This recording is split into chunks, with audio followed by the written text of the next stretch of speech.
Umaasa si Coach Tim Cone na maaayos ng kasalukuyang pamunuan ng Senado ang papeles ni Benny Boatwright ngayong Mayo para tuluyan na itong maipasok sa hanay ng Gilas, Pilipinas. Inamin din ni Coach Tim na minsan kailangan nilang magpabata ng kupunan ng makapanayam ng media tungkol sa posibilidad na pagpasok ni Benny Boatwright sa pambansang kupunan.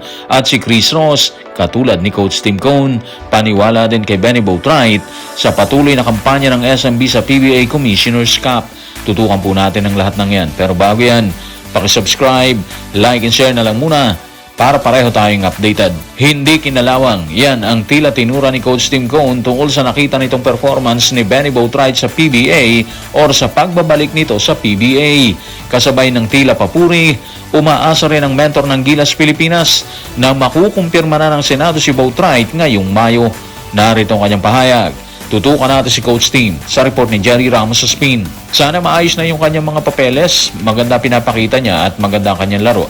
Kaya umaasa ako na maayos ang kanyang mga papeles sana pagdating ng Mayo. Well, malinaw kung bakit ganito yung pahayag ni Coach Tim Cone. Nakatunas siya sa paghahanda ng Gilas, Pilipinas at gusto niyang maisama si Benny Boatwright sa lalong madaling panahon mga ka-playoffs. Yung papers na tinutukoy niya, critical yon kasi nga kahit gaano kagaling ang player, hindi siya makakalaro sa international level kung hindi maayos ang eligibility. Kung sakaling maayos ang papeles ni Boatwright, malaking tulong siya sa Gilas, Pilipinas mga ka-playoffs.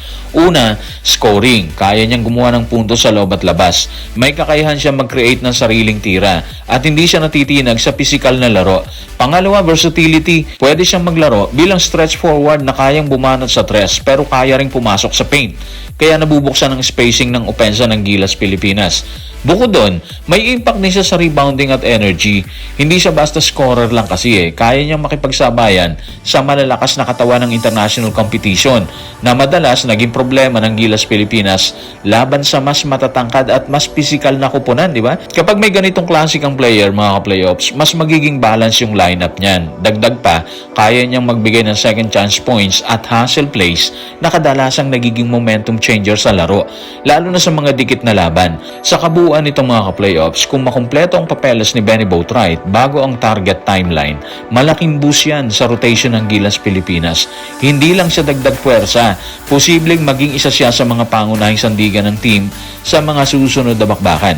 At kung ma-integrate kaagad siya sa sistema, mas malaki ang option ni Coach Tim Cone sa parehong opensa at depensa, bagay na critical sa international stage. Sa kanyang pagpapatuloy, pinalutang ni Coach Tim Cone ang pangalan ni Justin Brownlee sa hanay ng Gilas, Pilipinas. Ayon dito, posibleng manahin ni Boatwright or posibleng si Benny naman ang gumabay sa pambansang kupunan sa hinaharap. Narito ang kanyang kwento. Tutukan natin si Coach Tim sa report ni Jerry Ramos sa Spin. Si Justin naglalaro pa rin ang kanyang karaniwang laro bilang Justin Brownlee. Kaya titingnan natin, malinaw na darating ang panahon na kailangan nating magpabata. At titingnan natin kung saan tayo dadalahin mula doon. Alam niyo, maganda yung sinabi ni Coach Tim Cone na buo pa rin ang tiwala niya kay Justin Brownlee. Yung linyang Justin is still playing Justin Brownlee basketball.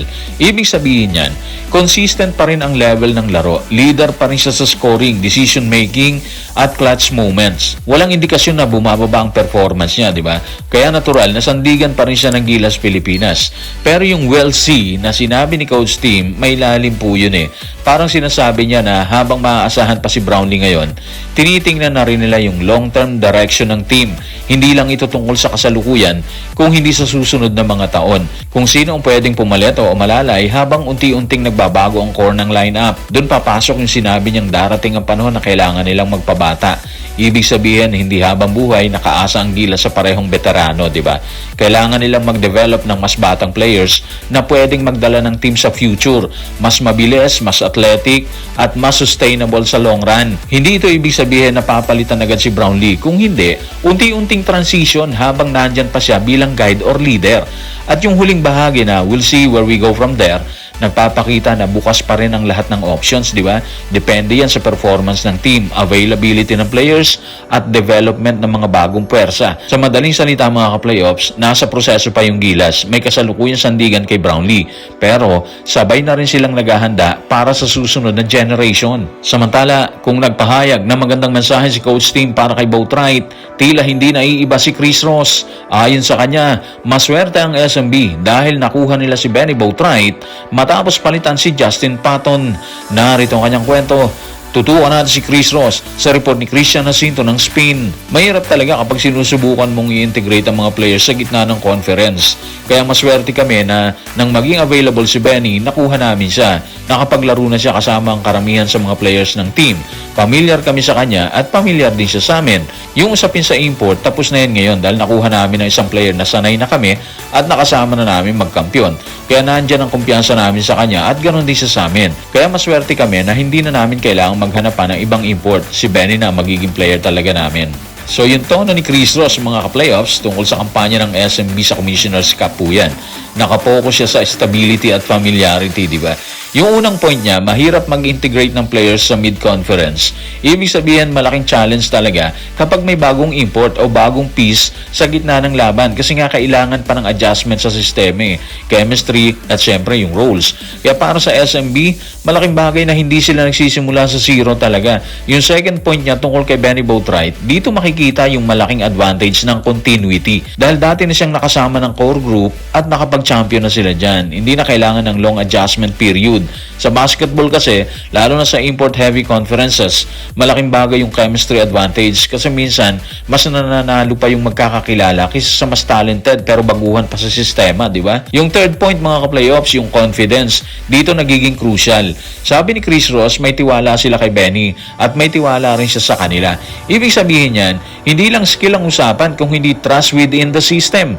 Kapag ganito yung setup, mas mabilis ang decision making at mas solid ang execution sa endgame situation. Ngayon, kung iuugnay mo sa sinabi ni Coach Tim Cone tungkol kay Boatwright sa Gilas Pilipinas, lumalabas na pareho silang nakatingin sa parehong uri ng player. Sa parehong player actually, no? Yung hindi kailangang mag-adjust ng matagal dahil familiar na sa system at kayang mag-deliver kagad. Kaya kung si Boatwright ay fully integrated na, malinaw na hindi lang siya dagdag. Kung hindi, potential plug and play na piraso sa rotation. Ibig sabihin yan, sa mata ni Chris Ross at ni Coach Tim Cone, malaking value yung mga player na katulad ni Benny Boatwright. Yung tipong hindi lang talented, kundi swak kagad sa sistema. Sa level ng SMB at Gilas type systems, ganitong klaseng familiarity ang madalas nagiging difference sa pagitan ng contender at championship caliber na team. So guys, maraming salamat.